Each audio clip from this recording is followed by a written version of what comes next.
এখানে প্রপাগান্ডা বিষয়ে দুইটা কথা বলতে চাই। আমি দেখলাম যে ঢোকার মুখেই একটা প্রপাগান্ডার আইকন হিসেবে ময়ূখ রঞ্জন ঘোষের একটা ছবি দেখলাম বাইরে।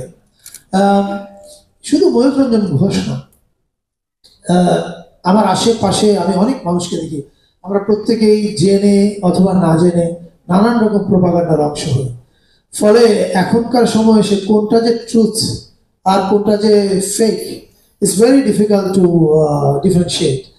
আই থিঙ্ক সামনের দিকে এটা আরো ব্লার হয়ে যাবে এবং সত্য আর মিথ্যা দুইটাকে নিয়ে আমরা দ্বন্দ্বের মধ্যে আরো ভুগবো। আহ, এবং একটা যদি কি বলে কনসার্টেড এফোর্ট থাকে, তাহলে যে কোনো একটা মিথ্যাকে সত্য হিসেবে প্রমাণ করা সম্ভব এখনকার এই সোশ্যাল মিডিয়া অ্যালগরিদমে। ফলে আমি জানি না এখন থেকে 5 বছর পরে আমাদের চিন্তার জগতের অবস্থাটা কি হবে এবং আমরা এই মিথ্যাটাকে কিভাবে ফাইট করব।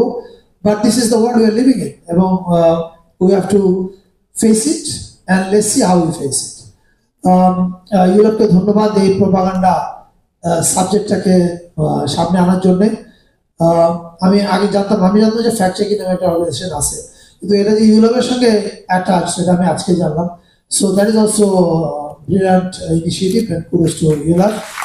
And thank you everyone, and thank especially to everyone involved with this, what do I say, trash and show. নানান চিন্তার মধ্যে হারিয়ে গেছি, এখন আমি কোন জায়গায় আছি আমি জানি না। এছাড়া আমি শিল্পকলা একাডেমি, কিন্তু আসলে তো আমি অনেক চিন্তার পাকে আছি। Brilliant show for sure. এবং এটা জেনে আরো ভালো লাগলো যে এর বেশিরভাগ পেছনের চিন্তাটা যারা করেছেন তারা প্রত্যেকে স্টুডেন্ট, হয়তো আগের বছরের, আর পারফর্ম করেছে রানিং ইয়ারের স্টুডেন্টসরা। This is amazing. এবং এটা দেখে বোঝা যাবে না যে এদের কারোরই আসলে এটা ঠিক প্রফেশন না, মানে ভিজুয়াল আর্ট বা নিউ মিডিয়াম আর্ট এগুলো নিয়ে তারা কাজ করে, ব্যাপারটা এরকম না। তারা আমার ধারণা জার্নালিজম আর মিডিয়া স্টাডিজ পড়ে, রাইট? নাকি অন্যান্য সাবজেক্ট আছে? ডিপার্টমেন্ট তো একটাই, কি যেন media studies and journalism, right?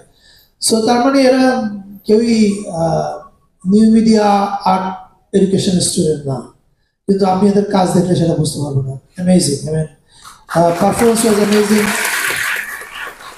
Yes, design was amazing. And আপনি অডিয়েন্স হিসেবে যখন দেখবেন, আপনি পারফরমেন্সটার পেছনে কি চিন্তাটা গেছে সেই চিন্তার রেখাগুলো দেখতে পাবেন। That really made it relatable and amazing. Thank you.